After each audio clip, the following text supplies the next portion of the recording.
नमामीशमीशाननिर्वाणरूपं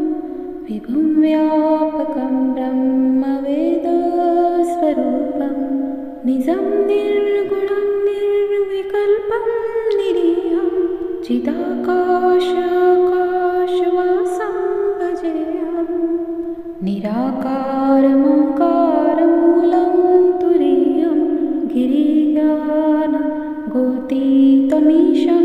गिरीशं करालं महाकालकालं कृपालं गुणागारसंसारपारं नतोऽहम् तुषाराद्रिसङ्काशगौरं कबीरं मनोभूतकोटिप्रभाश्रीशरीरं स्फुरन्मौलिकल्लोलिनीचारुगङ्गा लसद्भालबालेन्दुकण्ठे भुजङ्गा चलत्कुण्डलं सुनेत्रं विशालं प्रसन्नाननं नीलकण्ठं दयालं मृगाधीशचर्माम्बरं मुण्डमालं प्रियं शङ्करं सर्वनाथं भजामि प्रचण्डं प्रकुष्टं प्रगल्भं परेशम् अखण्डं अजं भानुकोटिप्रकाशं त्रयशूलनिर्मूलनं शूलपाणिं भजेऽहं भवानीपतिमावगम्यं कलातीतकल्याणकल्पान्तकारी सदा सज्जनानन्ददाता पुरारी चिदानन्दसन्दोहमोहापहारी प्रसीद प्रसीद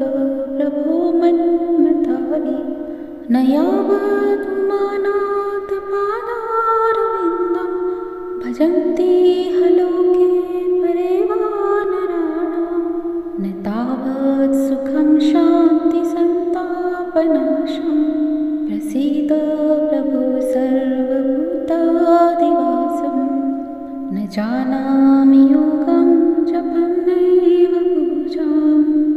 न तोऽहं सदा सर्वदा शम्भुतुभ्यं स्वराजन्मदुःखोत्तापप्यमानं प्रभो पाहि आपन्नमामीश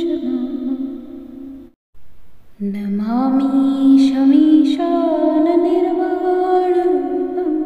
विभुं व्यापकं ब्रह्मवेदस्वरूपं निजं निर्गुणं निर्विकल्पं निरीहं चिदाकाशाकाशवासं भजेऽहम् निराकारमोङ्कारमूलं तुरीयं गिरिज्ञानगोतीतमीशं गिरीशं करालं महाकालकालं कृपालं गुणागारसंसारपारं नतोऽहम् तुषाराद्रिसङ्काशगौरं कबीरं मनोभूतकोटिप्रभाश्रीशरीरं स्फुरन्मौलिकल्लोलिनीचारुगङ्गा लसद्भालबालेन्दुकण्ठे भुजङ्गा चलत्कुण्डलं सुनेत्रं विशालं प्रसन्नाननं नीलकण्ठं दयालं मृगाधीशचर्माम्बरं मुण्डमालं प्रियं शङ्करं सर्वनाथं भजामि प्रचण्डं प्रकुष्टं प्रगल्भं परेशम् अखण्डं अजं भानुकोटिप्रकाशं त्रयशूलनिर्मूलनं शूलपाणिं भजेऽहं भवानीपतिमावगम्यं कलातीतकल्याणकल्पान्तकारी सदा सज्जनानन्ददाता पुरारी चिदानन्दसन्दोहमोहापहारी प्रसीद प्रसीद प्रभो मन्मथारी न यावदुमाना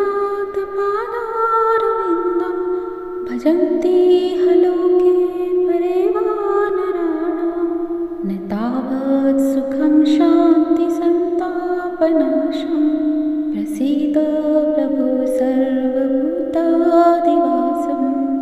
न जानामि योगं जपं नैव पूजां न तोऽहं सदा सर्वदा शम्भुतुभ्यं स्वराजन्मदुःखोत्तापप्यमानं प्रभो पाहि आपन्नमामीश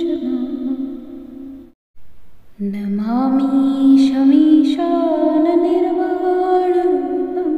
विभुं व्यापकं ब्रह्मवेदस्वरूपं निजं निर्गुणं निर्विकल्पं निरीहं चिदाकाशाकाशवासं भजेऽहं निराकारमोङ्कारमूलं तुरीयं गिरियानगोतीतमीशं गिरीशं करालं महाकालकालं कृपालं गुणागारसंसारपारं नतोऽहं तुषाराद्रिसङ्काशगौरं कबीरं मनोभूतकोटिप्रभाश्रीशरीरं स्फुरन्मौलिकल्लोलिनीचारुगङ्गा लसद्भालमालेन्दुकण्ठे भुजङ्गा चलत्कुण्डलं सुनेत्रं विशालं प्रसन्नाननं नीलकण्ठं दयालं मृगाधीशचर्माम्बरं मुण्डमालं प्रियं शङ्करं सर्वनाथं भजामि प्रचण्डं प्रकुष्टं प्रगल्भं परेशम् अखण्डं अजं भानुकोटिप्रकाशं त्रयशूलनिर्मूलं शूलपाणिं भजेऽहं भवानीपतिभावगम्यं कलातीतकल्याणकल्पान्तकारी सदा सज्जनानन्ददाता पुरारी चिदानन्दसन्दोहमोहापहारी प्रसीद प्रसीद प्रभो मन्मथारी न यावदुमानाथपादारविन्दं भजन्ति लोके परे वानराणां न तावत् सुखं शान्तिसन्तापनाशं प्रसीद प्रभो सर्वभूतादिवासं न जानामि योगं जपं नैव पूजां न तोऽहं सदा सर्वदा शम्भुतुभ्यं स्वराजन्मदुःखोत्तापप्यमानं प्रभो पाहि आपन्नमामीश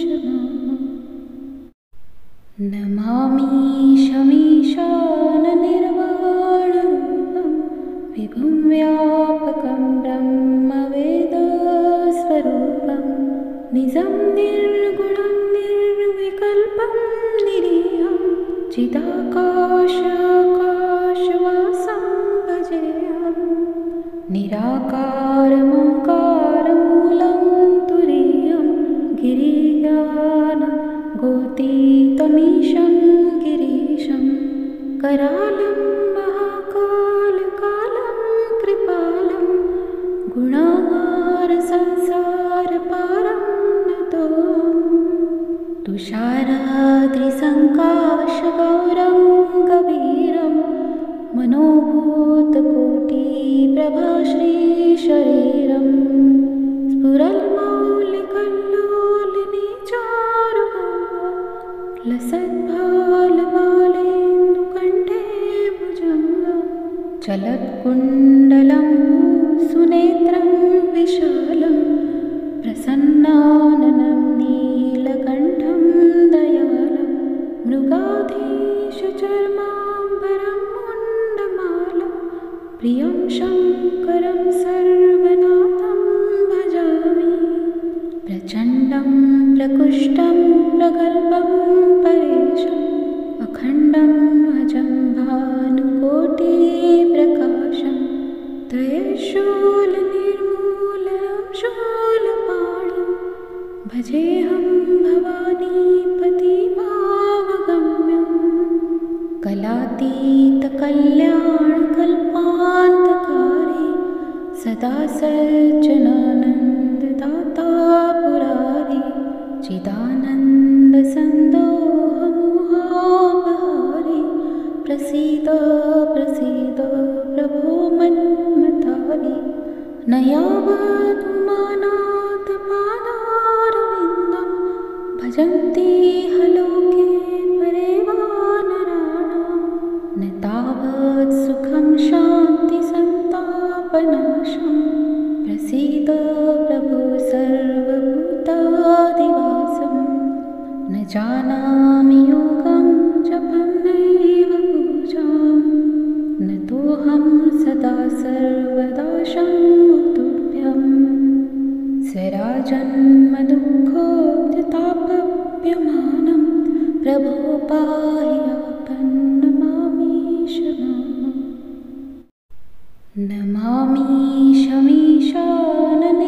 नमामीशमीशाननिर्वाणरूपं विभुं व्यापकं ब्रह्मवेदस्वरूपं निजं निर्गुणं निर्विकल्पं निरीहं चिदाकाशाकाशवासं भजेऽहं निराकारमोङ्कारमूलं तुरीयं गिरियानगोतीतमीशं गिरीशं करालं महाकालकालं कृपालं गुणागारसंसारपारं नतोऽहम् तुषाराद्रिसङ्काशगौरं गभीरं मनोभूतकोटिप्रभाश्रीशरीरं स्फुरन्मौलिकल्लोलिनीचारुगङ्गा लसद्भालबालेन्दुकण्ठे भुजङ्गा चलत्कुण्डलं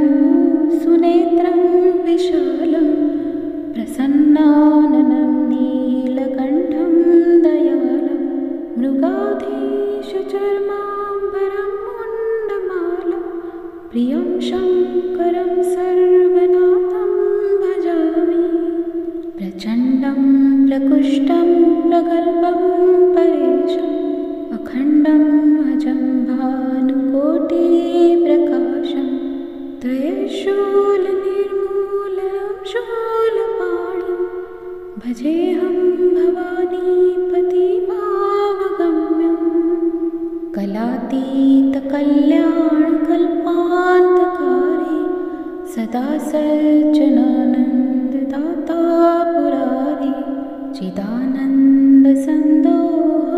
चिदानन्दसन्दोहमोहापहारी प्रसीद प्रसीद प्रभो मन्मथारी न यावदुमानाथपादारविन्दं भजन्ति लोके परे वा नराणां न तावत् सुखं शान्तिसन्तापनाशं प्रसीद प्रभो सर्वभूतादिवासं न जानामि योगं जपं नैव पूजां न तोऽहं सदा सर्वदा शम्भुतुभ्यं स्वराजन्मदुःखोत्तापप्यमानं प्रभो पाहि आपन्नमामीश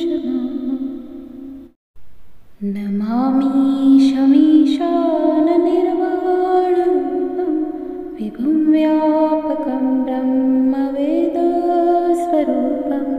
निजं निर्गुणं निर्विकल्पं निरीहं चिदाकाशाकाशवासं भजेऽहं निराकारमोङ्कारमूलं तुरीयं गिरियानगोतीतमीशं गिरीशं करालं महाकालकालं कृपालं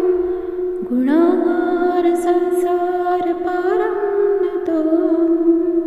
तुषाराद्रिसङ्काशगौरं गभीरं मनोभूतकोटिप्रभाश्रीशरीरं स्फुरन्मौलिकल्लोलिनीचारुगङ्गा लसद्भा चलत्कुण्डलं सुनेत्रं विशालं प्रसन्नाननं नीलकण्ठं दयालं मृगाधीशचर्माम्बरं मुण्डमालं प्रियं शङ्करं सर्वनाथं भजामि। प्रचण्डं प्रकुष्टं प्रगल्भं परेशम् अखण्डं अजं भानुकोटिप्रकाशं त्रयशूलनिर्मूलं शूलपाणिं भजेऽहं भवानीपतिमावगम्यम्। कलातीतकल्याणकल्पान्तकारी सदा सज्जनानन्ददाता पुरारी चिदानन्दसन्दोहमोहापहारी प्रसीद प्रसीद प्रभो मन्मथारी। न यावदुमानाथपादारविन्दं भजन्ति लोके परे वानराणां न तावत् सुखं शान्तिसन्तापनाशं प्रसीद प्रभो सर्वभूतादिवासम्। न जानामि योगं जपं नैव पूजां न तोऽहं सदा सर्वदा शम्भुतुभ्यम्। स्वराजन्मदुःखोत्तापप्यमानं प्रभो पाहि आपन्नमामीश माम्। नमामीशमीशाननिर्वाणरूपं विभुं व्यापकं ब्रह्मवेदस्वरूपं निजं निर्गुणं निर्विकल्पं निरीहं चिदाकाशाकाशवासं भजेऽहम्। निराकारमोङ्कारमूलं तुरीयं गिरियानगोतीतमीशं गिरीशं करालं महाकालकालं कृपालं गुणागारसंसारपारं नतोऽहम्। तुषाराद्रिसङ्काशगौरं गभीरं मनोभूतकोटिप्रभाश्रीशरीरं स्फुरल्मौलिकल्लोलिनीचारुगङ्गा लसद्भालबालेन्दुकण्ठे भुजङ्गा चलत्कुण्डलं सुनेत्रं विशालं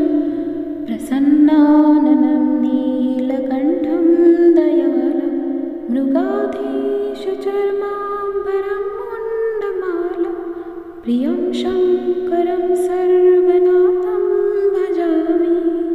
प्रचण्डं प्रकुष्टं प्रगल्भं परेशम् अखण्डं अजं भानुकोटिप्रकाशं त्रयशूलनिर्मूलं शूलपाणिं भजेऽहं भवानीपतिमावगम्यम्। कलातीतकल्याणकल्पान्तकारी सदा सज्जनानन्ददाता पुरारी चिदानन्दसन्दोहमोहापहारी प्रसीद प्रसीद प्रभो मन्मथारी। न यावदुमानाथपादारविन्दं भजन्ति लोके परे वानराणां न तावत् सुखं शान्तिसन्तापनाशं प्रसीद प्रभो सर्वभूतादिवासम्। न जानामि योगं जपं नैव पूजां न तोऽहं सदा सर्वदा शम्भुतुभ्यम्। स्वराजन्मदुःखोत्तापप्यमानं प्रभो पाहि आपन्नमामीश माम्। नमामीशमीशाननिर्वाणरूपं विभुं व्यापकं ब्रह्मवेदस्वरूपं निजं निर्गुणं निर्विकल्पं निरीहं चिदाकाशाकाशवासं भजेऽहम्। निराकारमोङ्कारमूलं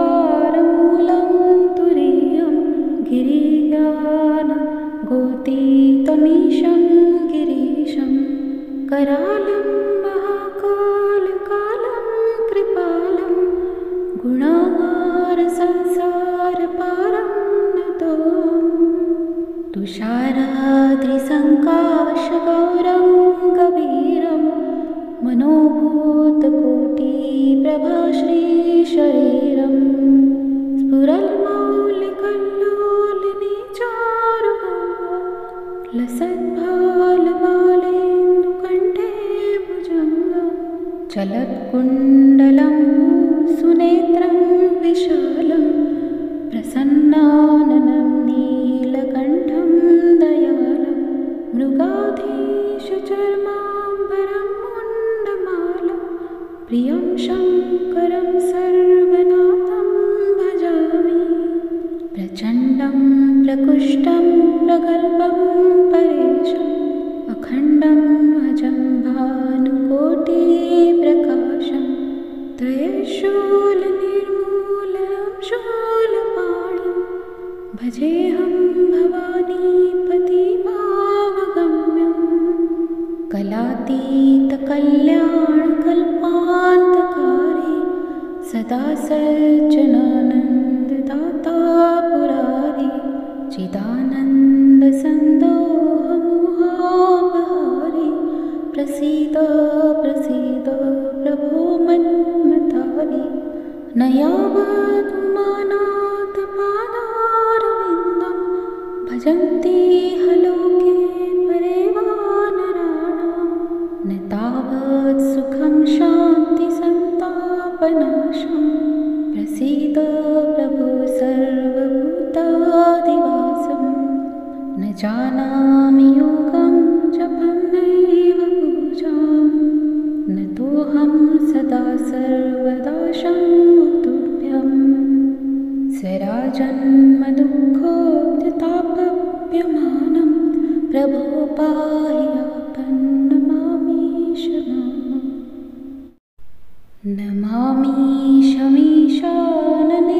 नमामीशमीशाननिर्वाणरूपं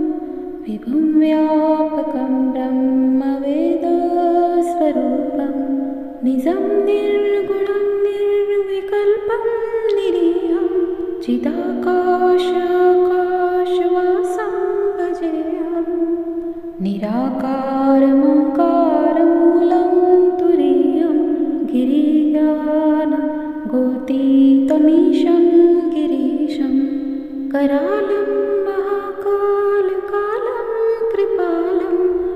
गुणागारसंसारपारं नतोऽहम् तुषाराद्रिसङ्काशगौरं गभीरं मनोभूतकोटिप्रभाश्रीशरीरं स्फुरन्मौलिकल्लोलिनीचारुगङ्गा लसद्भालबालेन्दुकण्ठे भुजङ्गा चलत्कुण्डलं सुनेत्रं विशालं प्रसन्नाननं नीलकण्ठं दयालं मृगाधीशचर्माम्बरं मुण्डमालं प्रियं शङ्करं सर्वनाथं भजामि प्रचण्डं प्रकुष्टं प्रगल्भं परेशम् अखण्डम् अजं भानुकोटिप्रकाशं त्रयशूलनिर्मूलनं शूलपाणिं भजेऽहं भवानीपतिभावगम्यं कलातीतकल्याणकल्पान्तकारी सदा सज्जनानन्ददाता पुरारी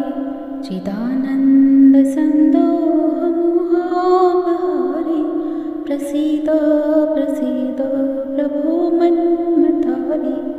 न यावदुमानाथपादारविन्दं भजन्ति लोके परे वा नराणां न तावत् सुखं शान्तिसन्तापनाशं प्रसीद प्रभो सर्वभूतादिवासं न जानामि योगं जपं नैव पूजां न तोऽहं सदा सर्वदा शम्भुतुभ्यं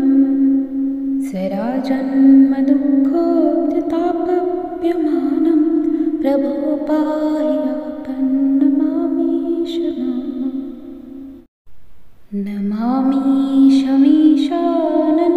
नमामीशमीशाननिर्वाणरूपं विभुं व्यापकं ब्रह्मवेदस्वरूपं निजं निर्गुणं निर्विकल्पं निरीहं चिदाकाशाकाशवासं भजेऽहम् निराकारमोङ्कारमूलं तुरीयं गिरियानगोतीतमीशं गिरीशं करालं महाकालकालं कृपालं गुणागारसंसारपारं नतोऽहम् तुषाराद्रिसङ्काशगौरं गभीरं मनोभूतकोटिप्रभाश्रीशरीरं स्फुरन्मौलिकल्लोलिनीचारुगङ्गा लसद्भालबालेन्दुकण्ठे भुजङ्गा चलत्कुण्डलं सुनेत्रं विशालं प्रसन्नाननं नीलकण्ठं दयालं मृगाधीशचर्माम्बरं मुण्डमालं प्रियं शङ्करं सर्वनाथं भजामि प्रचण्डं प्रकुष्टं प्रगल्भं परेशम् अखण्डम् अजं भानुकोटिप्रकाशं त्रयशूलनिर्मूलनं शूलपाणिं भजेऽहं भवानीपतिभावगम्यं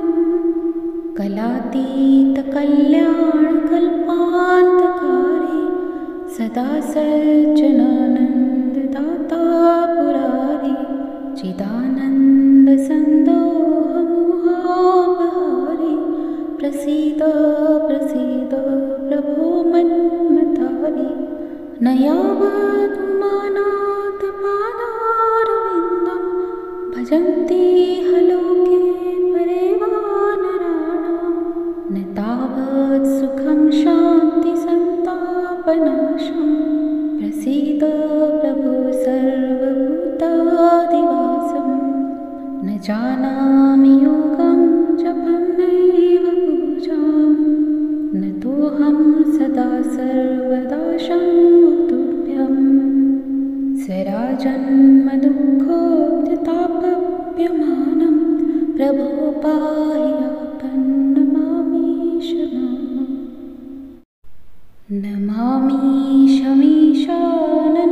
नमामीशमीशाननिर्वाणरूपं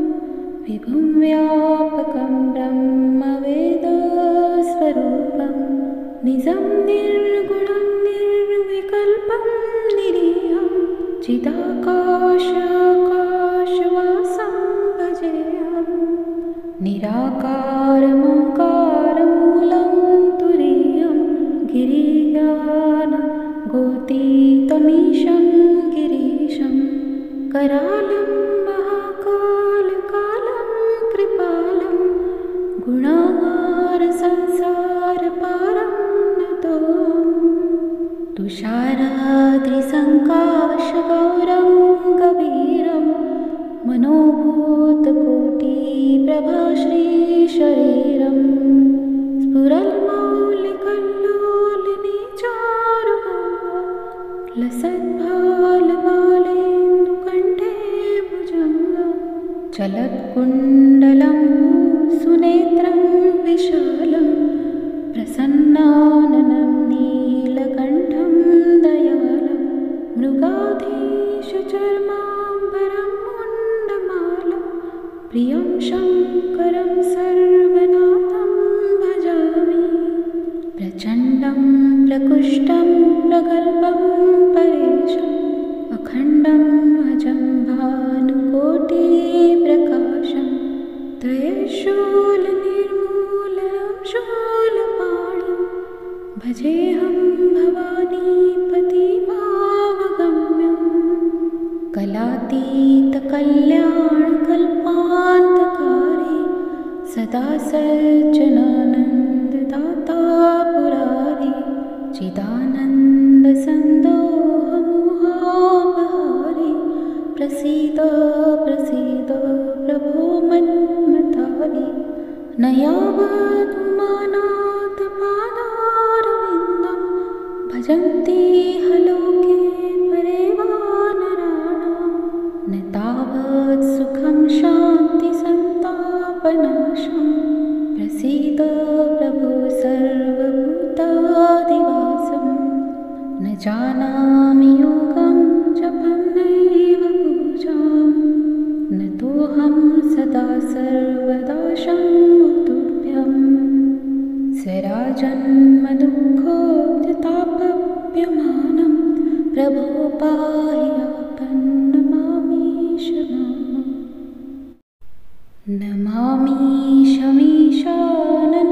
नमामीशमीशाननिर्वाणरूपं विभुं व्यापकं ब्रह्मवेदस्वरूपं निजं निर्गुणं निर्विकल्पं निरीहं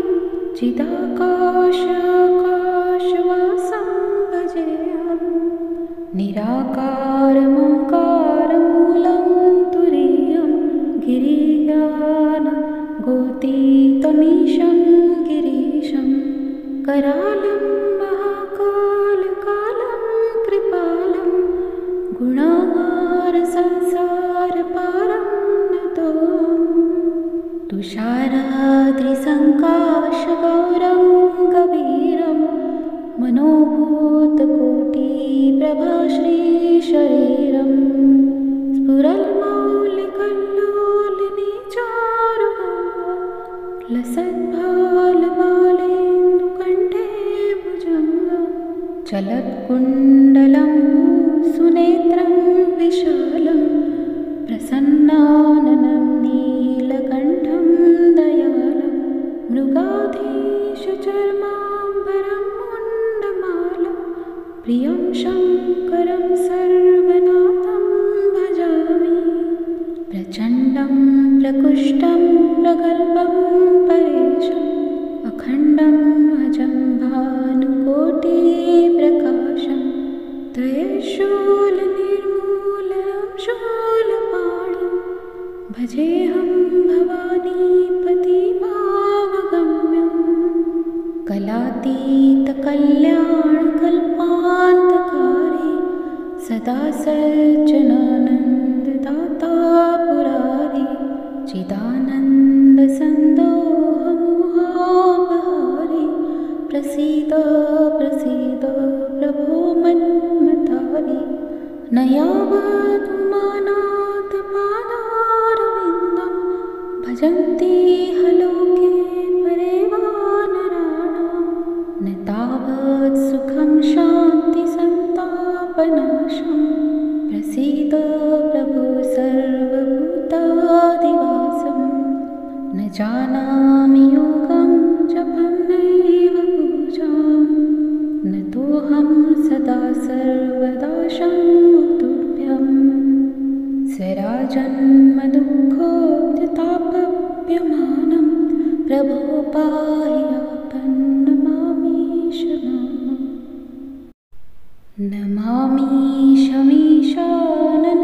नमामीशमीशाननिर्वाणरूपं विभुं व्यापकं ब्रह्मवेदस्वरूपं निजं निर्गुणं निर्विकल्पं निरीहं चिदाकाशाकाशवासं भजेऽहं निराकारमोङ्कारमूलं तुरीयं गिरिज्ञानगोतीतमीशं गिरीशं करालं महाकालकालं कृपालं गुणागारसंसारपारं नतोऽहं तुषाराद्रिसङ्काशगौरं कबीरं मनोभूतकोटिप्रभाश्रीशरीरं स्फुरन्मौलिकल्लोलिनीचारुगङ्गा लसद्भालबालेन्दुकण्ठे भुजङ्गा चलत्कुण्डलं सुनेत्रं विशालं प्रसन्नाननं नीलकण्ठं दयालं मृगाधीशचर्माम्बरं मुण्डमालं प्रियं शङ्करं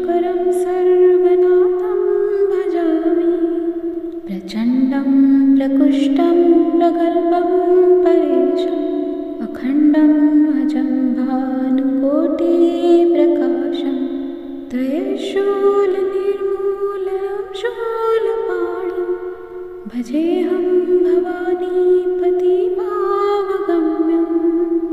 कलातीतकल्याणकल्पान्तकारि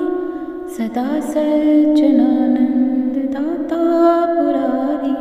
चिदानन्दसन्दोहमोहापहारि प्रसीद प्रसीद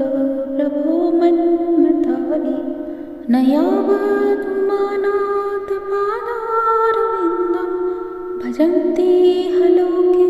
परे वा नराणां न तावत् सुखं शान्तिसन्तापनाशं प्रसीद प्रभो सर्वभूतादिवासं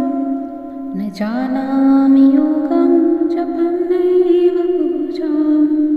न तोऽहं सदा सर्वदा शम्भुतुभ्यं स्वराजन्मदुःखोत्तापप्यमानं प्रभो पाहि आपन्नमामीश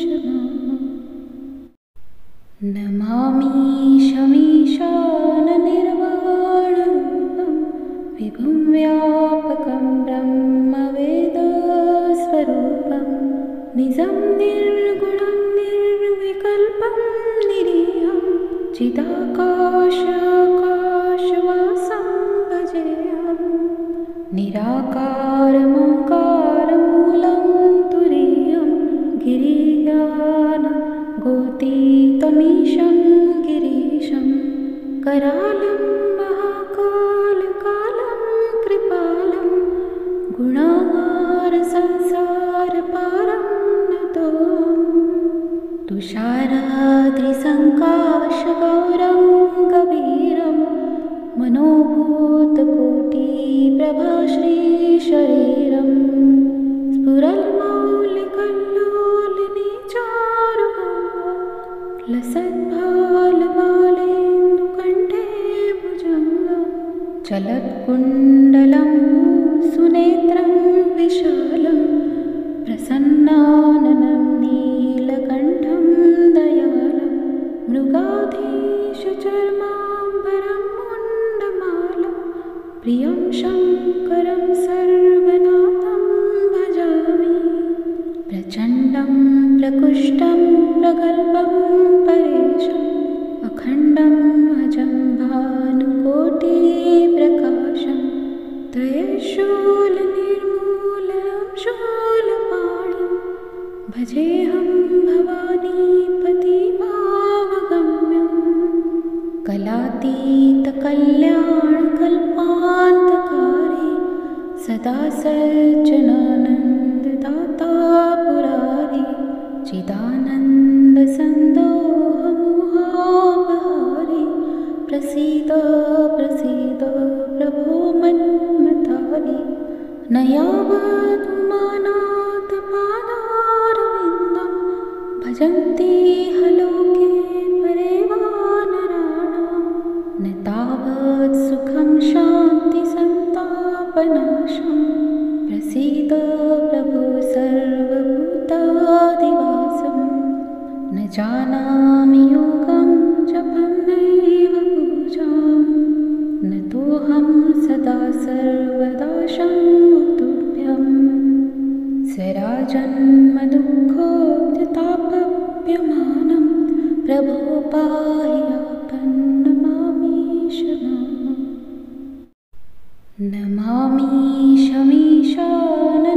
नमामीशमीशाननिर्वाणरूपं विभुं व्यापकं ब्रह्मवेदस्वरूपं निजं निर्गुणं निर्विकल्पं निरीहं चिदाकाशाकाशवासं भजेऽहं निराकारमोकारमूलं तुरीयं गिरियानगोतीतमीशं गिरीशं करालं महाकालकालं कृपालं गुणागारसंसारपारं नतोऽहम् तुषाराद्रिसङ्काशगौरं गभीरं मनोभूतकोटिप्रभाश्रीशरीरं स्फुरन्मौलिकल्लोलिनीचारुगङ्गा लसद्भा चलत्कुण्डलं सुनेत्रं विशालं प्रसन्नाननं नीलकण्ठं दयालं मृगाधीशचर्माम्बरं मुण्डमालं प्रियं शङ्करं सर्वनाथं भजामि। प्रचण्डं प्रकुष्टं प्रगल्भं परेशम्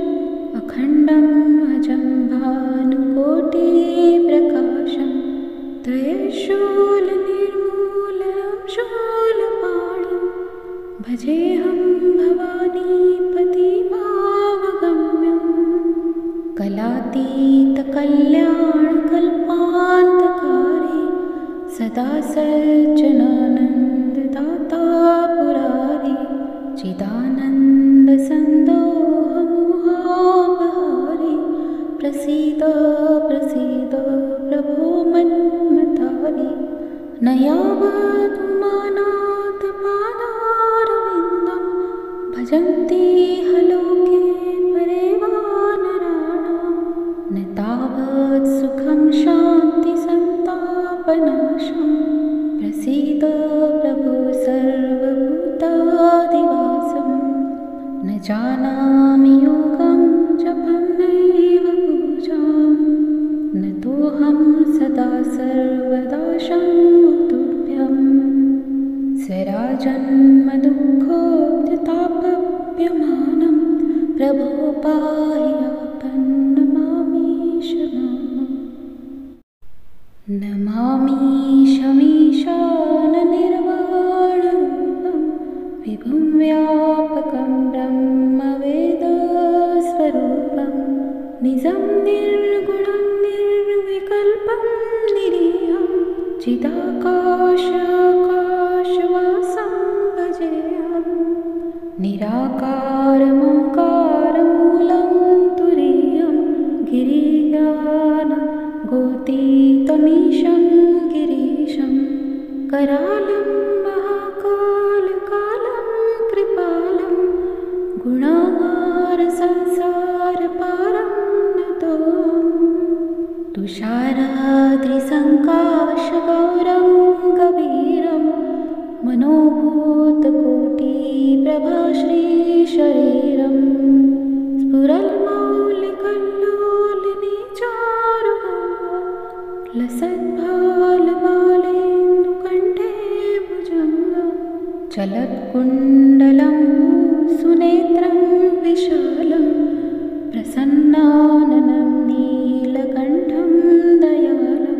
मृगाधीशचर्माम्बरं मुण्डमालं प्रियं शङ्करं सर्वनाथं भजामि। प्रचण्डं प्रकुष्टं प्रगल्भं परेशम्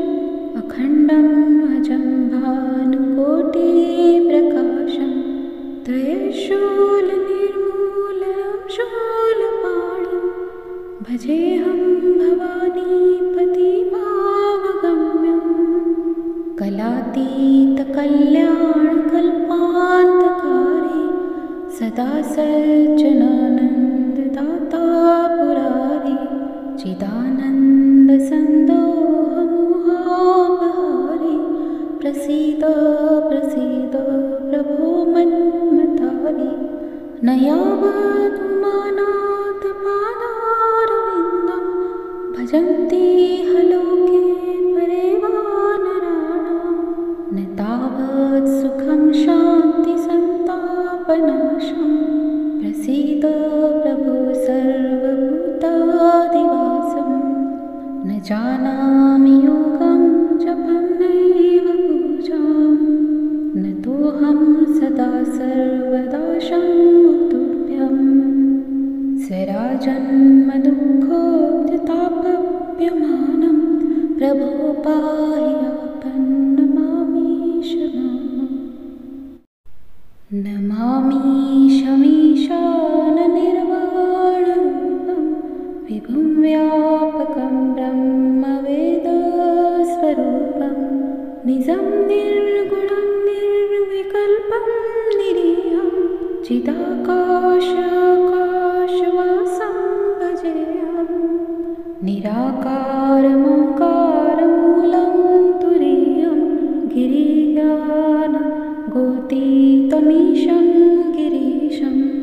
करालं महाकालकालं कृपालं गुणागारसंसारपारं नतोऽहम् तुषाराद्रिसङ्काशगौरं कबीरं मनोभूतकोटिप्रभाश्रीशरीरं स्फुरन्मौलिकल्लोलिनीचारुगङ्गा लसद्भालमालेन्दुकण्ठे भुजङ्गा चलत्कुण्डलं सुनेत्रं विशालं प्रसन्नाननं नीलकण्ठं दयालं मृगाधीशचर्माम्बरं मुण्डमालं प्रियं शङ्करं सर्वनाथं भजामि प्रचण्डं प्रकुष्टं प्रगल्भं परेशम् अखण्डम् अजं भानुकोटिप्रकाशं त्रयशूलनिर्मूलनं शूलपाणिं भजेऽहं भवानीपतिभावगम्यम् कलातीतकल्याणकल्पान्तकारी सदा सज्जनानन्ददाता पुरारी चिदानन्दसन्दोहमोहापहारी प्रसीद प्रसीद प्रभो मन्मथारी न यावदुमानाथपादारविन्दं भजन्ति लोके परे वानराणां न तावत् सुखं शान्तिसन्तापनाशं प्रसीद प्रभो सर्वभूतादिवासं न जानामि योगं जपं नैव पूजां न तोऽहं सदा सर्वदा शम्भुतुभ्यं स्वराजन्मदुःखोद्यतापप्यमानं प्रभो पाहि आपन्नमामीश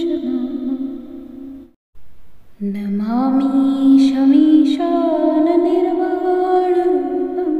विभुं व्यापकं ब्रह्मवेदस्वरूपं निजं निर्गुणं निर्विकल्पं निरीहं चिदाकाशाकाशवासं भजेऽहम्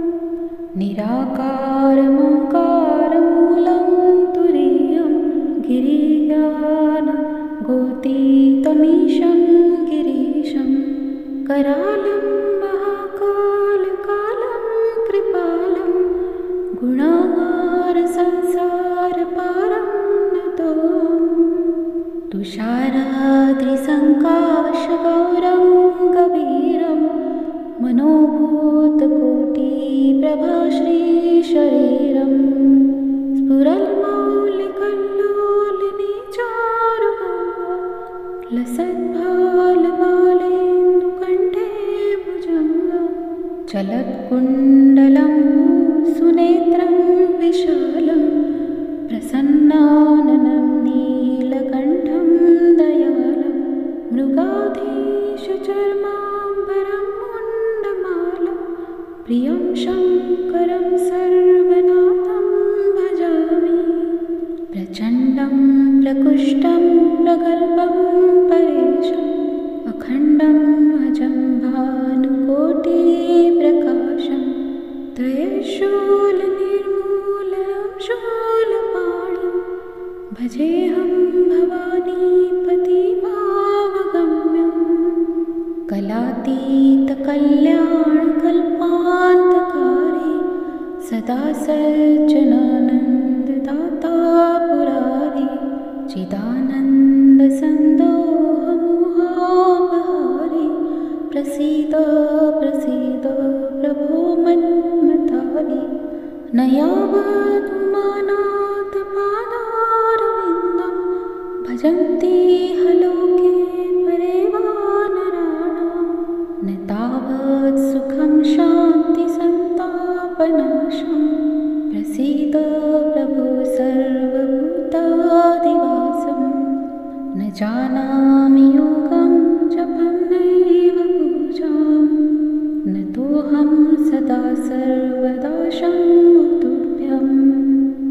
स्वराजन्मदुःखोत्तापप्यमानं प्रभो पाह्यापन्नमामीश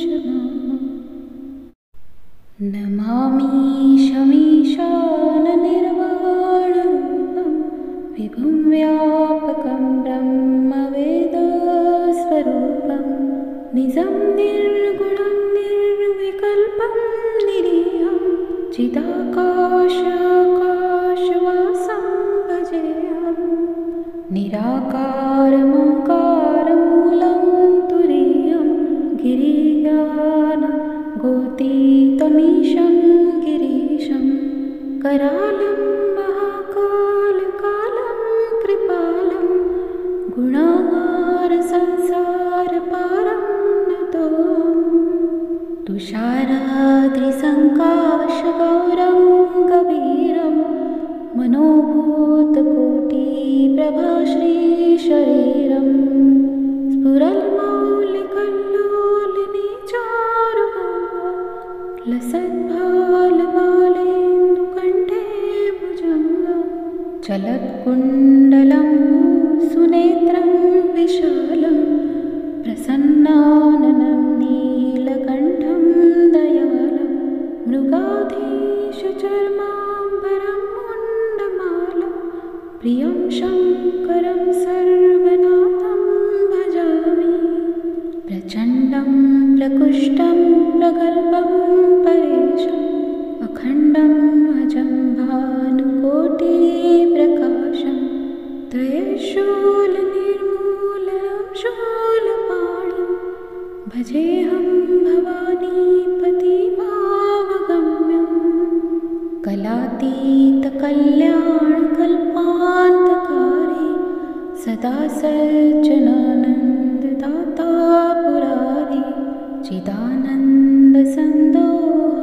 चिदानन्दसन्दोहमोहापहारी प्रसीद प्रसीद प्रभो मन्मथारी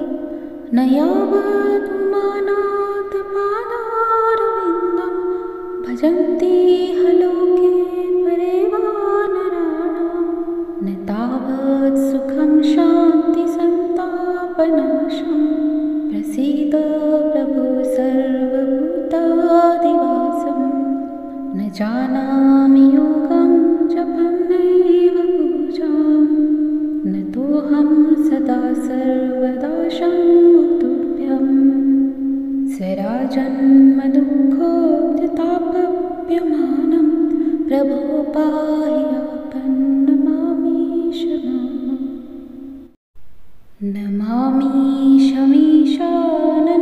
नमामीशमीशाननिर्वाणरूपं विभुं व्यापकं ब्रह्मवेदस्वरूपं निजं निर्गुणं निर्विकल्पं निरीहं चिदाकाशाकाशवासं भजेऽहम् निराकारमोङ्कारमूलं तुरीयं गिरियानगोतीतमीशं गिरीशं करालं महाकालकालं कृपालं गुणागारसंसारपारं नतोऽहम् तुषाराद्रिसङ्काशगौरं कबीरं मनोभूतकोटिप्रभाश्रीशरीरं स्फुरन्मौलिकल्लोलिनीचारुगङ्गा लसद्भालबालेन्दुकण्ठे भुजङ्गा चलत्कुण्डलं सुनेत्रं विशालं प्रसन्नाननं नीलकण्ठं दयालं मृगाधीशचर्माम्बरं मुण्डमालं प्रियं शङ्करं सर्वनाथं भजामि प्रचण्डं प्रकुष्टं प्रगल्भं परेशम् अखण्डम् अजं भानुकोटिप्रकाशं त्रयशूलनिर्मूलनं शूलपाणिं भजेऽहं भवानीपतिभावगम्यं कलातीतकल्याणकल्पान्तकारी सदा सज्जनानन्ददाता पुरारी चिदानन्दसन्दोहमोहापहारी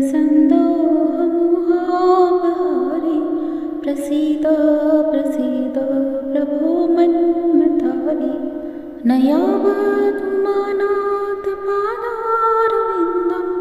भजन्ति लोके परे वानराणां न तावत् सुखं शान्तिसन्तापनाशं प्रसीद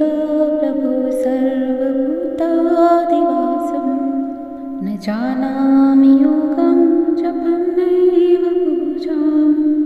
न तोऽहं सदा सर्वदा शम्भुतुभ्यं स्वराजन्मदुःखोद्यतापप्यमानं प्रभो पाहि आपन्नमामीश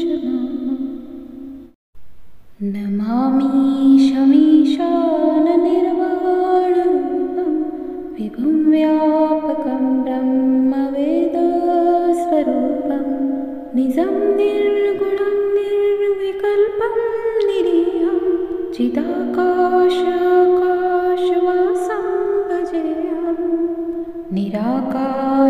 निराकारमोकारमूलं तुरीयं गिरियानगोतीतमीशं गिरीशं करालं महाकालकालं कृपालं गुणागारसंसारपारं नतोऽहं तुषाराद्रिसङ्काशगौरं कबीरं मनोभूतकोटिप्रभाश्रीशरीरं स्फुरन्मौलिकल्लोलिनीचारुगङ्गा लसद्भालबालेन्दुकण्ठे भुजङ्गा चलत्कुण्डलं सुनेत्रं विशालं प्रसन्नाननं नीलकण्ठं दयालं मृगाधीशचर्माम्बरं मुण्डमालं प्रियं शङ्करं सर्वनाथं भजामि प्रचण्डं प्रकुष्टं प्रगल्भं परेशम् अखण्डं अजं भानुकोटिप्रकाशं त्रयशूलनिर्मूलनं शूलपाणिं भजेऽहं भवानीपतिभावगम्यं कलातीतकल्याणकल्पान्तकारी सदा सज्जनानन्ददाता पुरारी चिदानन्दसन्दोहमोहापहारी प्रसीद प्रसीद प्रभो मन्मथारी न यावदुमानाथपादारविन्दं भजन्ति लोके परे वानराणां न तावत् सुखं शान्तिसन्तापनाशं प्रसीद प्रभो सर्वभूतादिवासं न जानामि योगं जपं नैव पूजां न तोऽहं सदा सर्वदा शम्भुतुभ्यं स्वराजन्मदुःखोद्यतापप्यमानं प्रभो पाहि